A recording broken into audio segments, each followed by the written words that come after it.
Medan tercinta ini. Bakal calon Presiden Anies Rashid Baswedan semakin masif dikeroyok dan berusaha dijegal dengan berbagai cara agar gagal mengikuti kontestasi Pilpres 2024. Upaya yang amat sangat tidak terpuji dan tidak sportif ini antara lain dilakukan dengan ragam survei yang hasilnya perlu dipertanyakan di mana Anies selalu ditempatkan di peringkat paling bontot. Padahal sejarah telah membuktikan bahwa survei-survei semacam itu ternyata tidak lebih sebagai survei bayaran yang diarahkan untuk membuat nama Anies terpuruk, alih-alih yang melakukan survei itu adalah lembaga terkait yang sahih. Terbukti dalam pemilihan gubernur DKI Jakarta pada 2017, upaya banci nan jahanam tersebut sempat terjadi, yang belakangan hasil-hasil survei itu ternyata omong kosong. Terbukti Anies dan wakilnya Sandiaga Uno kala itu melibas lawan-lawannya dalam kontestasi Pilgub DKI Jakarta.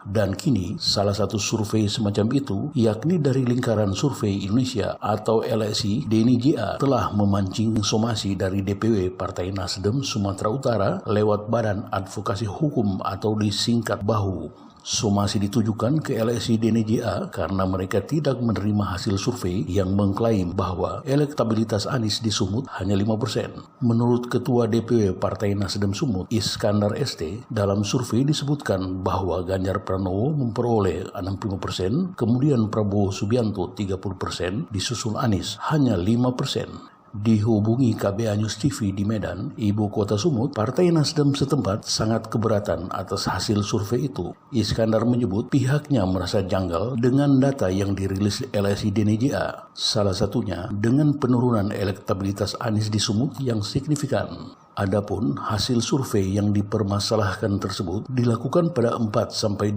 September 2023 dengan total 1.200 responden di seluruh Indonesia. Hasil survei ini, yakni Prabowo Subianto, unggul dipasangkan dengan cawapres manapun. Ini membuka kotak Pandora yang kami duga merupakan kejahatan demokrasi yang dilakukan oleh lembaga survei yang dipesan, atau yang telah dibeli oleh pihak-pihak tertentu untuk menggiring opini publik sehingga persepsi publik terbentuk dan salah memilih, dan itu artinya menghancurkan demokrasi kita, dan itu artinya memecah belah, membuat Indonesia menjadi disintegrasi, dan itu tidak kita inginkan.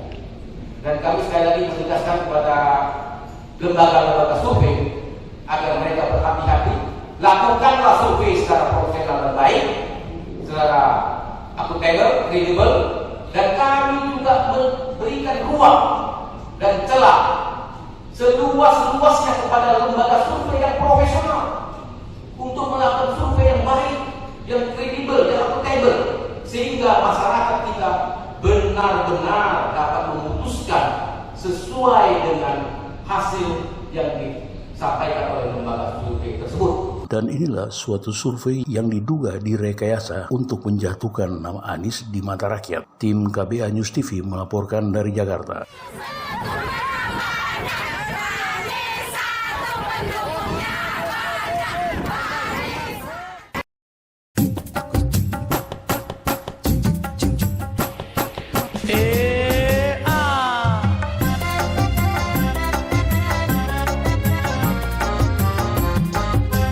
Naik sepeda sampai ke finish, hendak ke hutan membawa tali.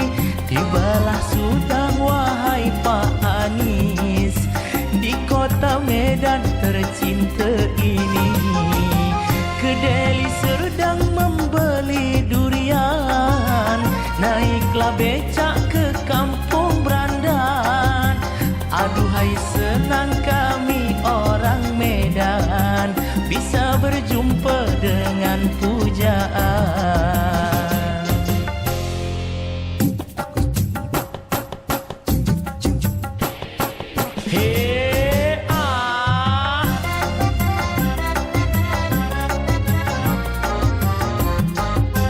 Pergi berjalan